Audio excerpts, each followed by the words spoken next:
everybody, so today I'm back with one of my favourite types of video. It's not something I do very often, but it's going to be a discussion video. Now I try and avoid doing these too much, even though they are some of my favourite videos, just because I only really feel like it's right for me to do this when it's an issue that I'm A, really interested in, or B, something that's really prominent in literature at the moment. And actually, this issue combines both of those things into one nice little package. Today we're going to be talking about the representation of LGBT characters and issues in literature across a variety of different genres. It's something that's happening more and more, and I've actually noticed there's quite a few different kind of ways it can be dealt with. So today we're going to take a look at the different ways LGBT issues can be kind of dealt with in a book, and then we're going to look at what should be the next steps with LGBT literature and what kind of things we should be expecting authors to do next. To start off with then, the most obvious ways that literature can represent LGBT issues is to write a novel focused on LGBT issues. So there's been a few of these I've read in the past 6 months which have been focused on, the main story has been the character and their LGBT status, characters coming to terms with that, characters fitting that into the society they live in, those kinds of books, and they're the most obvious way of doing it and can quite often be a very effective way of dealing with it. So the books that I've read recently that have done this the most effectively have been The Art of Being Normal by Lisa Williamson. So this actually is kind of half and half in this category because it is a lot about friendship, but the entire main conceit of the novel is that the main character is a biological male who identifies as a female, and that is the whole conceit of the novel. All the issues in the book revolve around that fact, and it's done so well. I've mentioned a few times this is one of those books that just makes me cry relentlessly, and actually even with LGBT issues, transgender issues are so much less commonly dealt with. Again, it's becoming better and better now, but this is one of the most successful and mainstream ways of trying to tackle the issue of LGBT, and especially transgender issues in literature, that there has been for a while, and I think it's done a really good job of raising the profile of it and making more people much more aware of it. I'd certainly never come across a book about it before, and this did a really good job with it for me.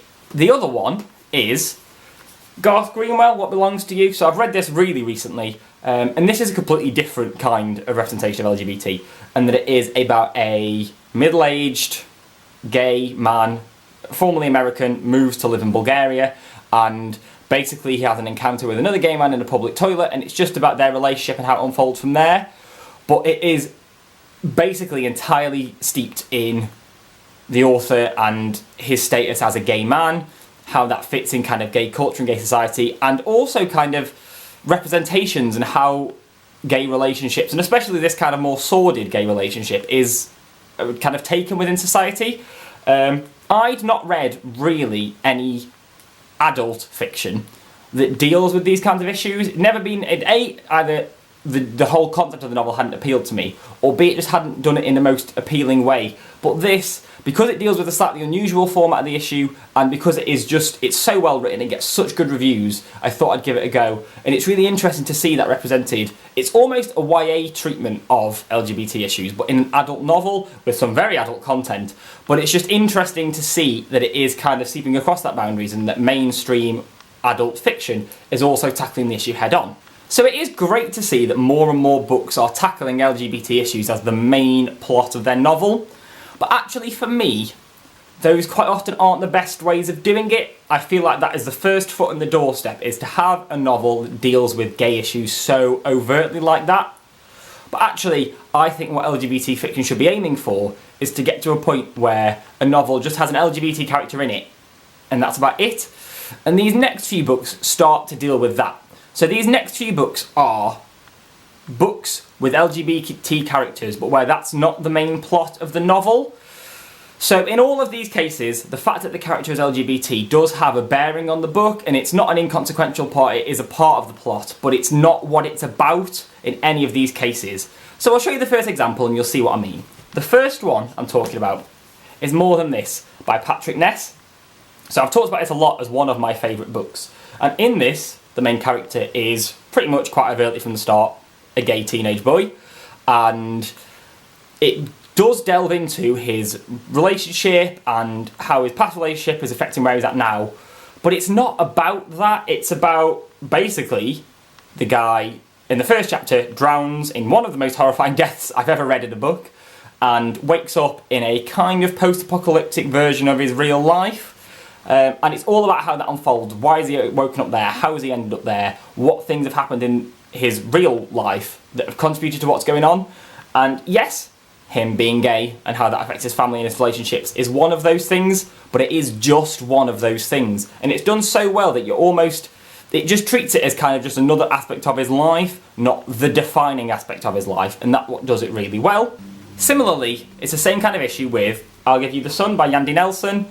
So in this, the main book is about two twins, Noah and Jude, and Noah is gay. Again, pretty obviously from the start he talks about him being gay, and he really falls for the neighbour next door that moves in. But actually it's not about that, it's about his relationship with his sister, it's about his familial relationships and how they break down, it's about their love of art, and again, the fact that he is gay and fancies the boy next door is just part of his life, it's not the defining part of it. And again, it's a beautiful book, it's really well done. And actually in this case, I think the bits about him being gay are really quite inconsequential, but one of the best bits of the book. And I think that's a real sign of what LGBT can be like in fiction. And I think it is very telling that these are all YA books so far, even though that is going to change with the next one. So the next book is a complete change of direction from the others. It's The Farm by Tom Rob Smith. So as you can possibly tell from the cover, this is very much a psychological thriller. The main character, basically, his mum turns up on his doorstep with this seemingly really far-fetched story about them moving abroad and the kind of weird society they're living in and the weird kind of manipulative characters that involve themselves in their lives. So you will be thinking, where the hell does LGBT issues come into that? But the narrator, the main character, is gay. And one of the issues that has caused this kind of distance with his parents, which is a key part of the plot, is the fact he's gay and he's currently living with another man, and those issues. But again, it's part of the problem. He hasn't got this distance from his family because he's gay. It's just one of the things that affects it. He's got the issue because of the relationship with his parents, because they decided to move away, because of all the kind of weird things going on in the past otherwise. And again, it's really good to see that this is not the kind of book you'd expect that to be in. Crime thrillers I never think of as paving the way with social issues, but in this, again, it's just a part of the main character's life and it's dealt really well and just feeds into the overall novel without dominating it. The next one then, the next type of representation is without a doubt my favourite type, and this is what we should be aiming for. This is how LGBT characters should be represented in fiction going forwards. So I'm going to try and avoid spoilers here, but some people might consider what I'm about to say some mild spoilers for Half Bad by Sally Green. So, you've had your warning, turn off if you don't want spoilers, but I promise it won't be too bad. In this, one of the characters that's met in the first book is a gay black witch, and literally the fact he's gay has no bearing on anything. There's no big coming out crisis, there's no big emotional heartache and trauma about the effect it's had on his life. He's just a gay man and he happens to fall for another man, and that's literally it. There isn't any big coming out crisis, there isn't any kind of backlash against it. He doesn't have to deal with that issue. It's just part of his character, and at no point at all in the entire books does the fact he's gay feed into any of the plot. And actually, there are entirely other characters who, for whatever reason, discover that they're LGBT or kind of have some interaction in some kind of LGBT sense. But again, it's never about that. It's not about that issue. The overall plot has no bearing on that at all. It has some minor things to do with character relationships, but it's treated in the exact same way it would be if it was a normal heterosexual relationship. And it's not tackled as an issue, it's just part of the book, and that is the dream with LGBT representation in fiction. It's so telling it's YA that's done it first, and I think Sally Green deserves the biggest pat on the back because it is beautifully handled and it's exactly what we should be aiming for with all fiction. I think it's an absolute pleasure to see it done like this, and I can't commend it enough. So yes, we have got the kind of 3 good representations of LGBT out of the way, including the kind of it's just a part of the character and it affects nothing, which is the optimum way of doing it and what we will probably see in 10-15 years. But there are also the more negative representations. Now, the book I'm going to talk about did get quite a lot of controversy around this issue in the first place. It's Star Wars Aftermath, so this is one of the books that is meant to fill the gap between Star Wars Episode 6, So the original trilogy and the new Star Wars Force Awakens film. And when this came out, there was quite a lot of backlash from fans of Star Wars about the decision to include LGBT characters in a universe which previously hadn't seen that interaction. Now, I think that's a load of rubbish. I think in a society like Star Wars, there is no reason why there wouldn't be LGBT relationships. But I have a completely separate issue with this book, in that it feels shoehorned in. It doesn't feel like it's a natural part of the character, and it doesn't feel like it contributes anything. It just feels like it's been put in to say, we've got an LGBT character in this book.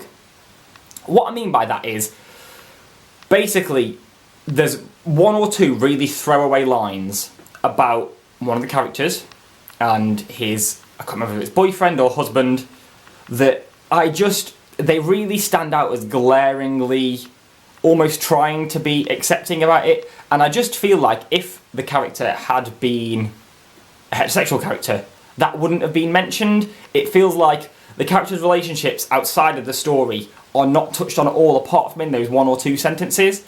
And it just feels like, why include it just for that sake? It just feels like it contributes onto the novel. And it could be nothing to do with the fact it's an LGBT issue. It could just be a little bit of poor planning on the part of the author, and the fact that they've had a moment of, oh man, this character needs a bit more development, what can I add in? And I completely appreciate that. But I think whether it's on the part of poor planning and poor writing, or some kind of need to bow to pressure and put in an LGBT character, I think it's just the wrong way of going about it. And it definitely, of all the books I've read with LGBT representation at all, this is the one that has been the most glaring and almost offensive in the way it's portrayed it.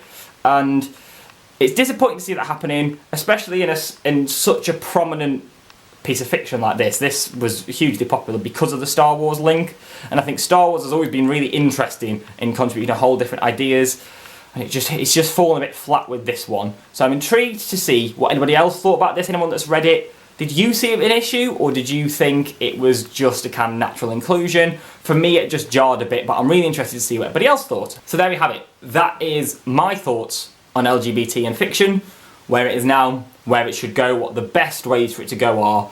And I think from the people I've spoken to, there's been a lot of agreement that the way that Half Bad deals with it, the way that things like Yandy Nelson deal with it, are really good ways of doing it, and they should be what we're looking for.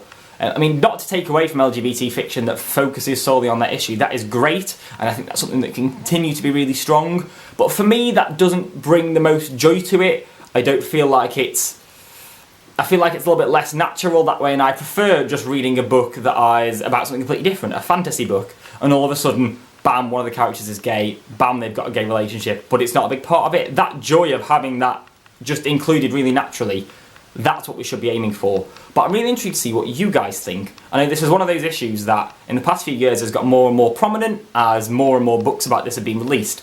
But I'm really intrigued to see what you guys think about it. What are your personal favourite books that deal with LGBT issues? Do you agree that things like Half Bad and Yandy Nelson are doing it right or not? And I'm intrigued to see what you guys think. Now, I'm not expecting any dodgy, hateful stuff to come out in the comments, but if you're going to do it, just don't bother. I think one of the things that books does really well is it's a really inclusive society, a really inclusive community that can just talk about these issues in the same way it can talk about a lot of other issues, and I'm really just intrigued to engage with you guys about all of that. Other than that, thank you so much for watching, a like and subscribe, and please do get involved down below. I'm expecting some good discussion on this point. But other than that, thanks for watching, and I'll see you soon with my next video.